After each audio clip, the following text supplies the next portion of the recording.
So there was an incident. I came upstairs. I work in my basement. There's no bathroom down here. There's a half bath upstairs, which is directly across the entryway from Kristen's office. I came upstairs at some point, had to go pee. Went out into the kitchen to get a glass of water or something, and I hear Kristen yell. And apparently, allegedly, I had not put the toilet seat down after, which, first of all, got no kudos for putting it up in the first place. So allegedly, the toilet seat had not made its way back to the lowered position. As it happens. And so she, quote unquote, fell in, which is that you're not...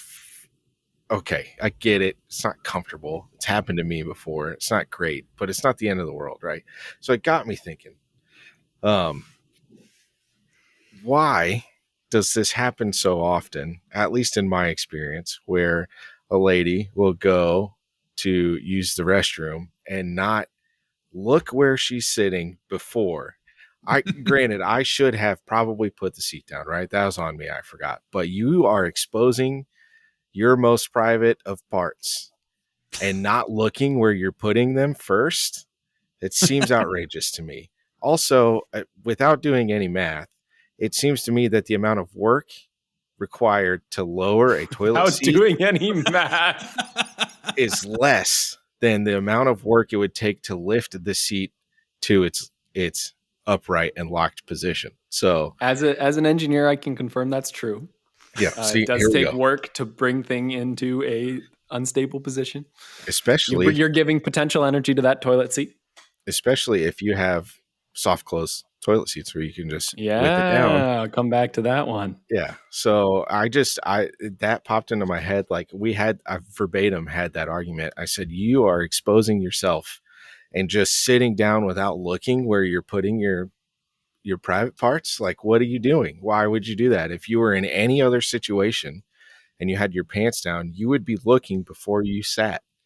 Like, it just seems wild to me that we're just willy-nilly sitting down and then blaming other people for not being observant and maybe rightfully blaming. Perhaps nobody can confirm nor deny the allegations. Right. So that's where that came from. That's why I came in hot to the group chat with that one day, because we had a spirited conversation about it at my house. Yeah, I wasn't really mad, but it just seemed crazy. I have very lukewarm opinions on this, but Walker, I can tell that you have I'm chomping at stronger opinions. So I want you to go, and then I'm gonna form. I'm basically hearing the two arguments, and then I'm gonna come down into a certain area. I know how we do it here, but like I'm not like strong on either side. So I want you guys to. You guys are convincing me one way or the other. Yeah. So actually, I would like to say before we get into it, it is a bit more of a problem if I forget to put the seat down for my children, because they are much smaller and more likely to fall they're compact completely into the So, I mean, defend. But it is closer to eye level. I feel like it would be easier for them to maybe recognize. Maybe, but Reagan's usually holding an iPad, so. Just what are you going to do? Just completely gone, flushed with the iPad, gone. Totally I guess sucked down the pipes. One question I do have for you, Nick. How accessible and or what is the likelihood that this bathroom would be used without the light being turned on? If I'm using it, so it always has the light turned on because I close the door.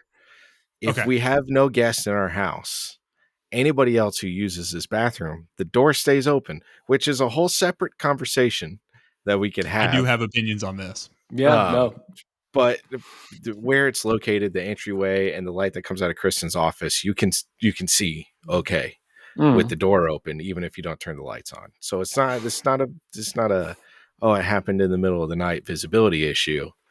It's the negligence issue, disregard for one's own personal body. Yeah, is it disregard for their body, or is it just a disregard for your wife? What is it really? Listen, but I said I was willing to admit that I could have done better. However, I think it is important to note again that so could she. That's true. And can't we all? But I mean, totally unrelated to this. But Got it. Anyway, leave that one in.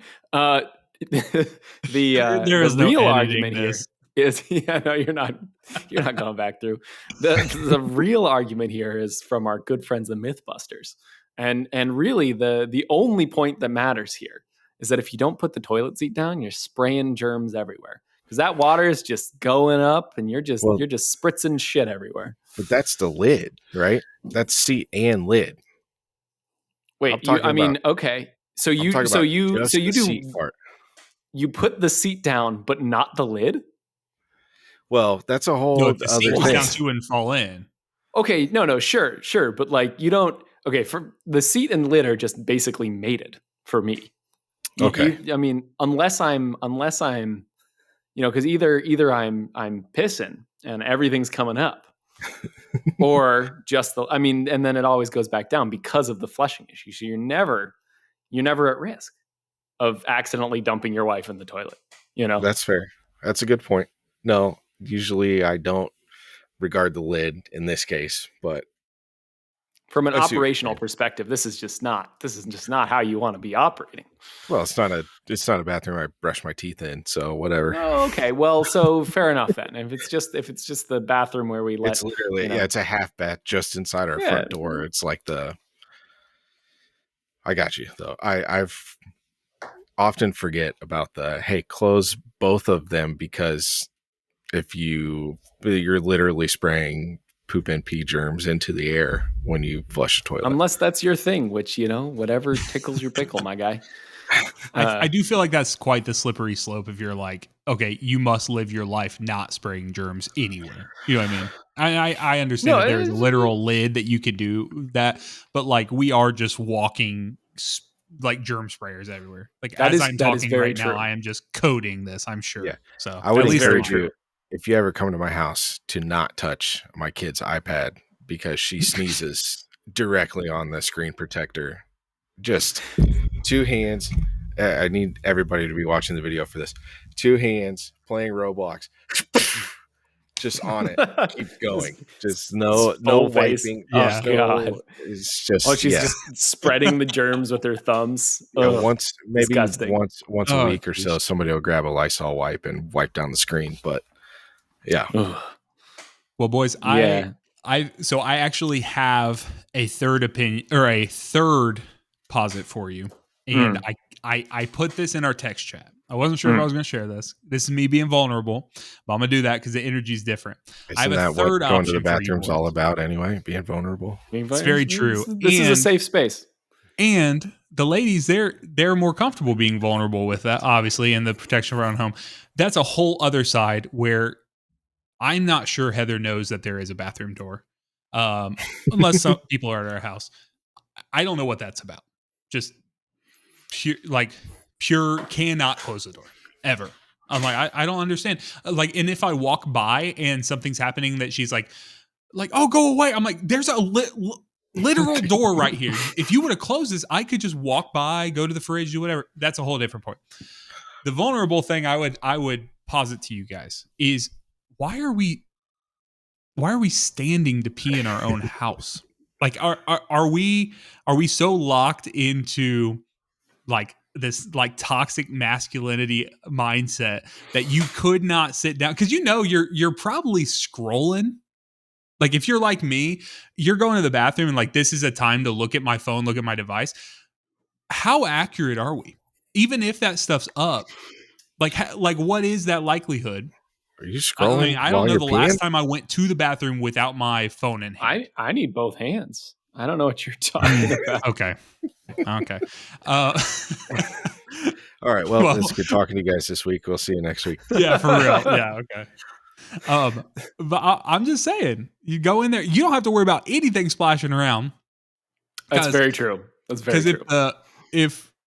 If we're dealing with that much of a situation, then it sounds like this would be perfect for you because then you could save a little bit of that energy we were talking about earlier. So here's the sheer laziness. Problem. If I were to sit and pee and scroll, then going pee would take me way longer than the regular 30 seconds or whatever. It would be minutes because then you're just sitting there looking at your phone, right?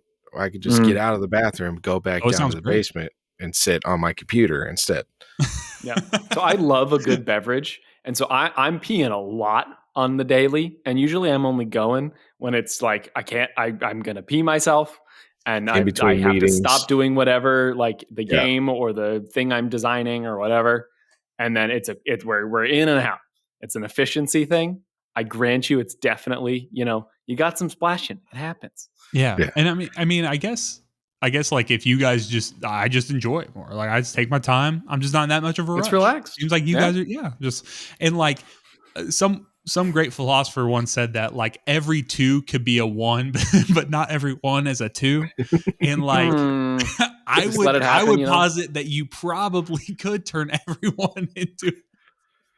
It depends on that is an interesting supposition. You could just do that. So I disagree, but if you give yourself a chance, if you believe in yourself, if you have enough fiber in your diet, everyone you could turn everyone into a 2. Choking down spinach like it's your goddamn job, but like maybe it's just dry spoonfuls of Metamucil every 30 minutes. Yeah. The other point I will make is peeing standing up is just simply more fun. It just is. When you pee on a tree, it's great. You love it. Okay, so no. So we're talking indoors. Okay, there's nothing like peeing outside. Wait, hold on. Nothing. I will go pee outside given the chance. I would like to point out that Walker has trees directly behind him right now. Yeah, no, given the opportunity, when I'm at a cabin, you can pee in the toilet there, or you can go pee outside. Outside every time. I peed in the woods several times, and you're not peeing sitting down outside. That's how the Bucks were finding. Actually, when I was hunting on Saturday, because I was sitting on the ground, I would actually just peed from my knees instead of standing all the way up. Okay, so how the turntables? Yeah, so Nick won't sit to pee inside, but sit inside. It was what I had to do to prevent myself from being found out by the deer.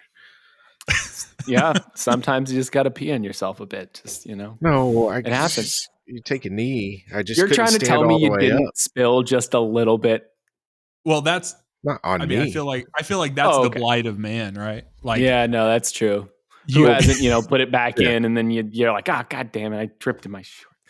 Anyway, I'm going to give the timestamps up real quick on this episode. Oh yeah, so people can skip this if they want to. We started by saying this could be a short episode, and we spent half an hour talking about pissing. So we did.